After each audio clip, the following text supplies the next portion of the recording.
Hello, everybody. Well, I will start off this meeting, which is really to sort of garner if there's enough interest to look at cross-generational, what I would prefer that we could perhaps agree to call intergenerational research. And I'll just very briefly just introduce myself. My name is Mary Lud Williams. I work as a consultant, a professor in palliative care. Very interestingly, St Christopher's Hospice, which I'm sure you all have heard of in London, when they first opened in the 60s, they had an intergenerational program there, which obviously St Christopher's are well ahead of the time in lots of things, but they had the children of staff and of younger patients were able to attend like a full-time nursery in the hospice, but were very, very involved with activities going on in the wards and with the patients. I thought that was very interesting. But my interest in this is that I chair a community group in my hometown of North Wales, where we have a twice weekly day centre for people with disabilities, but also have a creche, or we did have before COVID came along. And also I was brought up in a 3-generational family, which was I think a wonderful experience. So that's where I sort of my starting points are really. But I'd be very interested to know what people's opinions are and whether you feel this is an area that we can explore together, and obviously with other people as well. And I just want to say that I tried to contact Kate, who was obviously very involved with the seaside towns and the beach schools. Haven't had a reply from us yet, but I think Kate would be somebody that would be very probably helpful to our group if we did decide to actually move forward. So I will put it forward to anybody wants to speak, and then Dorcas. I'm sure, Dorcas, you've got some thoughts about this as when we talked earlier in the week, and anyone really, so that we can just have views and opinions of what people feel. And I suppose the starting point is whether this is an area that would be good to take forward, but then further, anybody who has any ideas or thoughts of areas that we can explore. It is interesting the way you mentioned intergeneration and cross-generation. And when you look at what we are looking at, or what we are looking for, is to look across what the generations are. And you've just mentioned about maybe from the younger to the older, and then we have wider generation. Maybe I'm wrong that way. And what you are looking. No, sorry, just say I tried to look up definitions, because I suppose I've always talked about intergenerational and always sort of come from that sort of about sort of the young and the middle-aged and the old and the very old sort of working together. That's where my standpoints come from. But cross-generational, the definition I found was that pairings where you're looking at, I suppose, research with a big age difference, which I suppose is sort of similar. But I think that personally intergenerational perhaps encompasses cross-generational. That would be my thought. And I suppose it is important that if we do take it forward, that we all understand what we mean, and we have a title that actually encompasses what we'd like to do. Yes. I used to look after elderly people for lunch club, and what we decided was to, get some younger one from the school to come to our lunch club, something like that. And for the elderly ones, that some of them they've got dementia as well, to talk to these younger ones and to see what is happening. And it's very interesting when you find out, because in the olden days, what they used to do as children is different to what the children now are doing. Absolutely. And I think for sort of many families, those because of distance or because of all sorts of reasons, children don't have that perhaps opportunity to link with older generations as well. I think we need to be slightly careful, don't we? Because if you look at grandparents are looking after their younger, their grandchildren on behalf of. So there is, and maybe not necessarily in bigger communities, but where you kind of spread it out into cafes, lunch clubs. I mean, the very common type approaches. I suppose the difficulty is so what? What's the impact on quality of life? And I suppose that's the interesting bit, isn't it? Does it, what affects, I had a PhD student who looked at, in the Netherlands, for example, where students would be placed within nursing homes, so they would have free accommodation. And there's various projects across the world as such in that kind of thing. And it's, how do you measure that value? What's the impact? And I think that's the interesting area, isn't it? Because of course, yes, you know, life is intergenerational, it is cross-generational, however you want to describe it.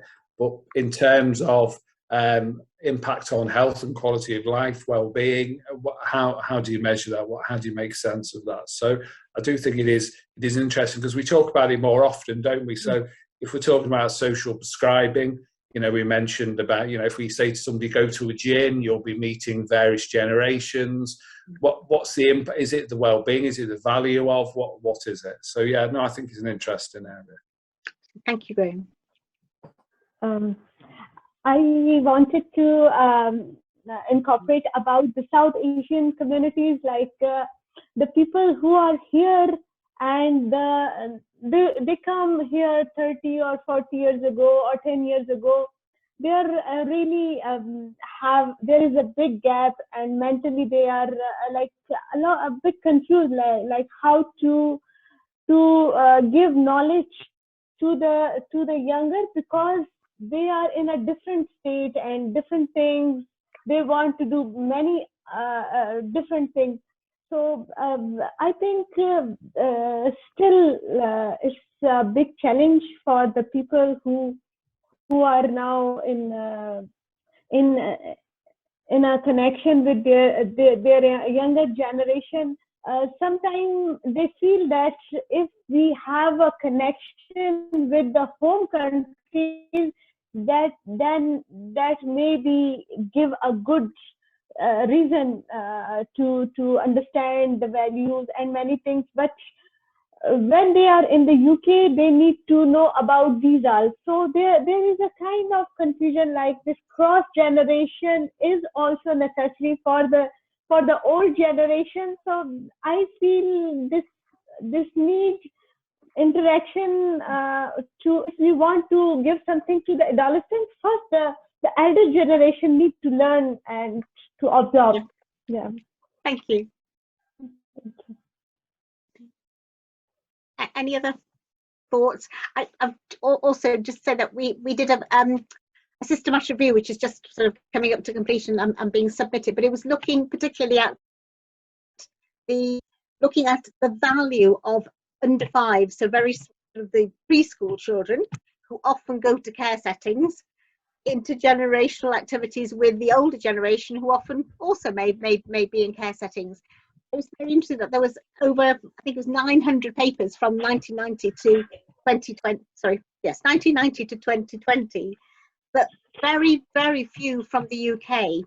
The majority of research has been conducted in the States, Australia, and Scandinavian countries as well, and some of the Netherlands, as Graham's already hinted at. But only 14 studies were actually, I won't go into the details of the review now, but we had 14 studies within our systematic review. But the big issue was the fact of how these studies measured outcomes. Everybody thinks is a good idea, but how outcomes were measured, and that's many studies looked at just the outcomes for adults or just the outcomes for children. But actually what you really want to look at is the outcomes for both groups, if you possibly can.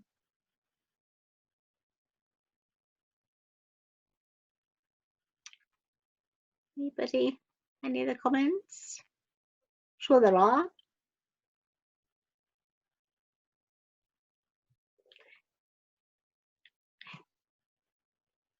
Is this something, so if people think that would anybody have any ideas about how this research could be sort of conducted, or how we can take this forward?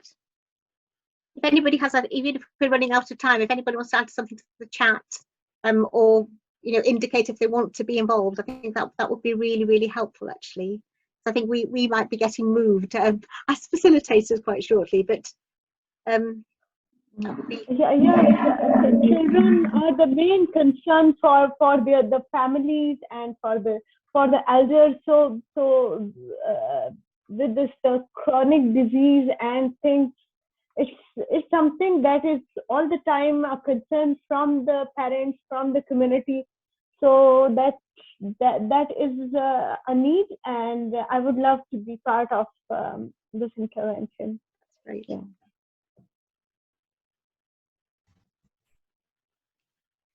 Anybody? Paul, have you got any comments on this? Because you've got huge expertise and interest. No. So for myself, I've just jumped from the other group into Oh, this right. one. Oh, sorry. So you might find that your leads have moved across to the other one sorry. now.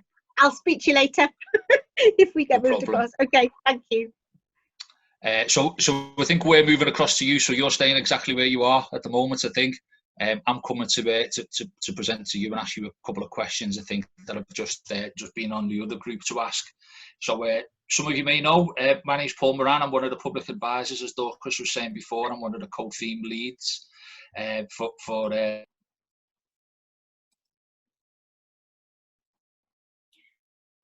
No, I mean, I missed most of the meeting, so I really don't know what's happening. all right. I've been out at another meeting. Oh, hi, Mary. Oh, you're back here again? We're back now. we got forgotten, I think, Clarissa and I. Just to say, sort of a brief introduction.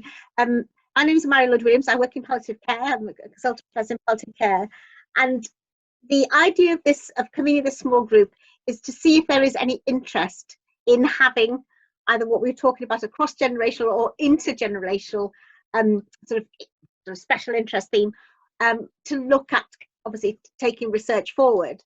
And just say that my interest has come from the fact that I was brought up in a three-generational family, and also the fact that we've done some work, we've done some research on this. We've just completed a systematic review looking at under fives and older people, and both in sort of care settings and how they benefited from having shared activities. So the idea of this sort of very short time we've got together is to see if there's an interest from the group, or if anybody has any ideas of topics and areas that we can actually take forward. So We've got a PhD student who's looking at social prescribing for carers. Right. And about how, and she's just starting, but I think a theme's already emerging that if the carers would like to get involved in activities, it would be activities that they would do with the person they're caring for. So I'm not sure if that is quite on theme, but often they would be from two generations, wouldn't they, at least? So yeah. Sort of shared activities rather than doing them with like a shared activity is something they can do with the person that they're caring for. Yeah. Thank you. I just realised that's not quite relevant. Everything's relevant. Everything's relevant. Anybody any thoughts about? I suppose it is just trying to see if there's sufficient interest. Really, I suppose that's the first question, because if there isn't, and obviously we need to sort of, if there is sufficient interest, we need to sort of snowball out and gather more people together. And I was saying that I've tried to contact Kate, who's the lead of the Seaside Towns and specific interest in beach schools, and I'm just waiting for her to respond to me, because I think she would be a very valuable member of our group if we were to take things forward. So Mary, I've been involved. I'm sort of a specialist in ageing research, and I've been involved in a couple of projects, or tangentially involved in a couple of projects. Old People's Home for 4-year-olds, which was on the television at the Extra Care Charitable Trust, Retirement Villages, and also a sort of subsequent photo elicitation project with the older people who got involved in the nursery that was in Retirement Villages. And then there's been a couple of studies. And I also got involved with a school partnership thing that was, again, it was a programme on the television with the Hairy Bikers, that one, which was pairing of older people with adolescents. And I think in some ways that was the most dramatic one, in terms of some of these adolescents having quite significant issues and dropping out of school and things like that at 14, quite young. And they were paired with people from their own community. There wasn't, people from a completely different community. They were from the same kind of area, with the same kind of, maybe sometimes deprivation backgrounds, that kind of thing. So that was, really dramatic effects on both groups, both on the older people. That was the effects on the older people. Also, the attitude the older people, and the attitudes of the older people, the younger people about older people, and so on. So I think they were learning from each other, but they were also supporting each other. Some kids were going through, and some of the older people when they were young, but they kind of, the younger people talked about ex-grandparents, or they have grandparents, kind of roles. They weren't parents and weren't teachers, somebody else talked. And the younger people, were learning a lot about younger people, being involved with younger people, not being scared of younger people, more because actually, absolutely, and that kind of thing. So that's something that we are quite interested in, the health and well-being, and also cognitive impacts on the older people, also the impacts on. Yeah. And just thinking through, I think Mark was the. Sorry, Carol. Sorry, the sound is breaking. Sorry, sorry. Can you still hear me? Yes, that's better. Yeah, I'll sit a bit closer. Project that Mark was mentioning. Sorry, it's not much better. Sorry, still quite. Hang on. I'll switch cameras.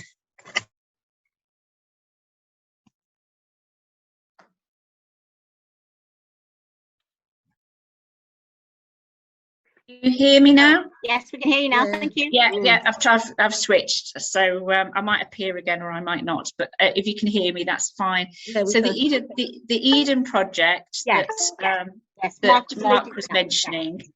So one of the ideas is to start looking at the sort of what they call the more convey curriculum, which is based on, obviously in schools, but can we link both parents and grandparents generations into that kind of work? So not just most of these intergenerational projects, as I'm sure you're aware, are 2 generations.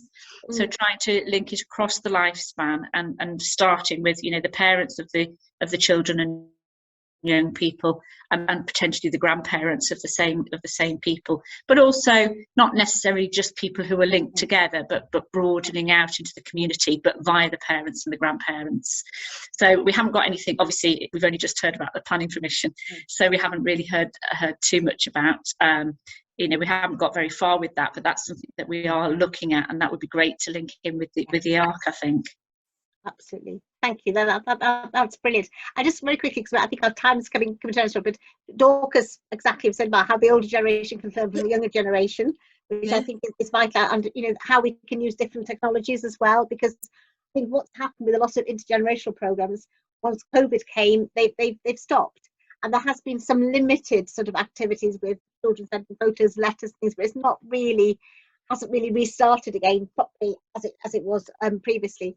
And Caroline's idea from Denmark, and actually Denmark is a neighbour. When we did the review, they are very ahead of the game on this, aren't they? Really, and they sort of push the book, sit and hear the story from them, which I think sounds wonderful as well. So there's a lot of sort of research out there. What we found when we did a systematic review was the fact that outcomes generally were collected either from the older person and from the child, or from the child, but not together. I think that's something that if we were to take things forward, we need to look at outcomes that are meaningful for all generations, really. We are going to get closed down shortly, so thank you very much to everyone, and hopefully we can perhaps take this forward as well. Yeah.